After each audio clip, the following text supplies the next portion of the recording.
Welcome to R Van Nè. R Van Nè thì R thì nghe Ara tiam lo R chu. He tla hen welcome to han tiam. Mara chu he. Nim bo khat beka lang thi to lo ni he. Van Nè có chung mi pui zo zong te. Thì bài bé cũng là với chui qua cái scooter nên có lại luôn với khát nóตัวlâu rồi về hè thì lại sai bớt anh ta lại chuyên ta mà rồi chú anh lại anh lùng xuống chia rồi tại hiện chuyên này nhưng bỏ khát về cái vàng lòng thì to luôn welcome thì cho qua lòng to bọn này sẽ là có xuống mà lột vàng hey tại thật dốc liền pui rất mấy he nó có mấy nào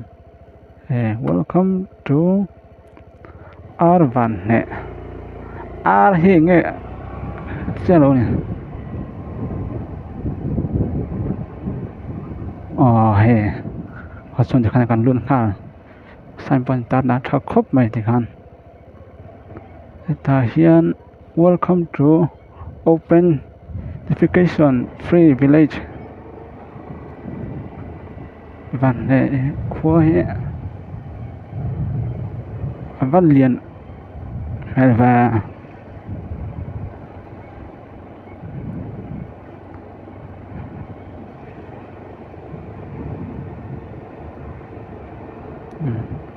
con một rem trắng mì bà hô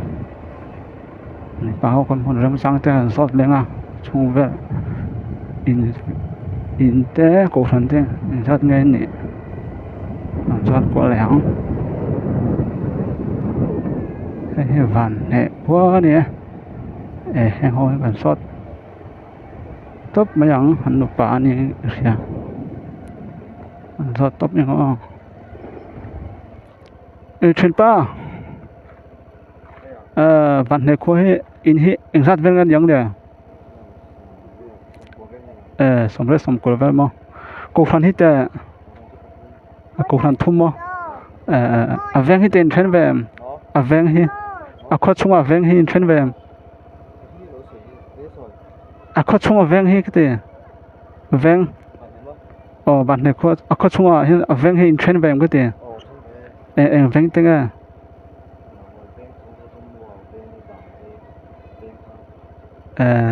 phần ly mà ven ly có lắm đúng không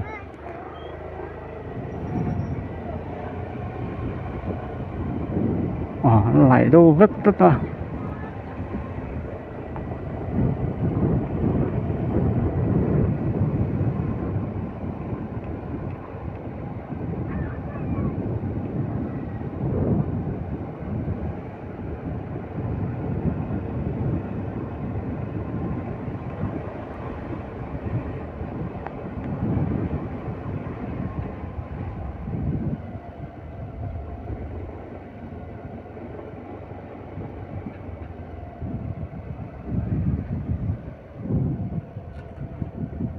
ven phía sưởi có chỗ sắp tỏ miết rồi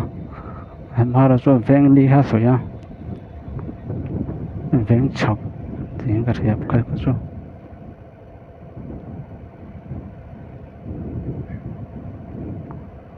lại hiện đồng phun mà sang chế mà cổ sản thum in sầm của bớt về tia in dạ cho cái chết rồi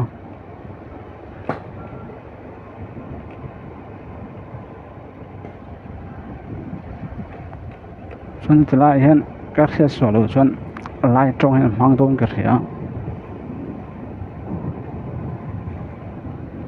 thế là nó tầm bây giờ làm sao Van Nè khối phải khop mấy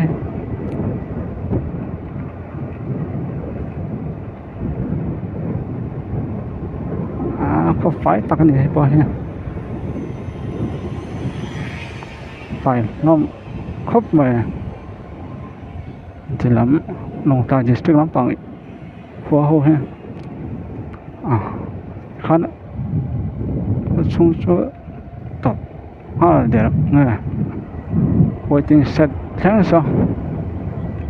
tàn phiền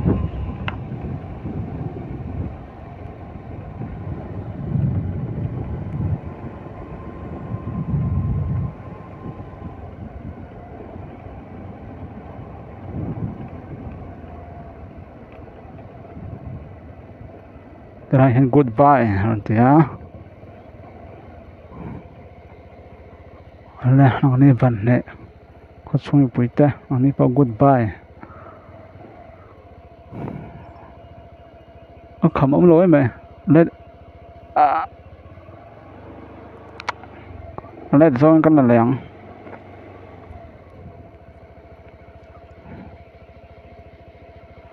Siam chalok. Let zone kan la leng. Let hanging. Là để quá lòng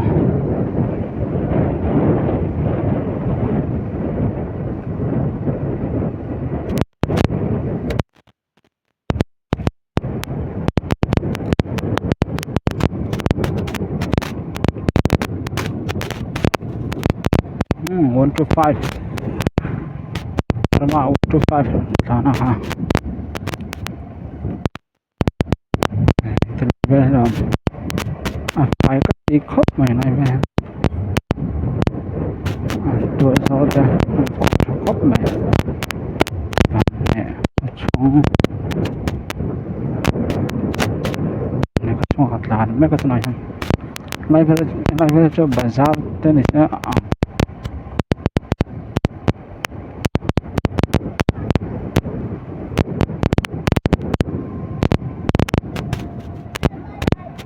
bye bye còn hơi cho camera nó lọt thì khóc mẹ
van lệ của chú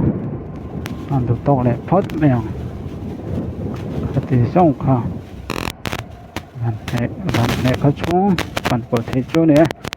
van lệ của chú quý dòng xong thế bye bye đâm thực hiện mong trả mấy cô lẽ so lại goodbye làm tiếng hát nắng đi po goodbye mấy cô lẽ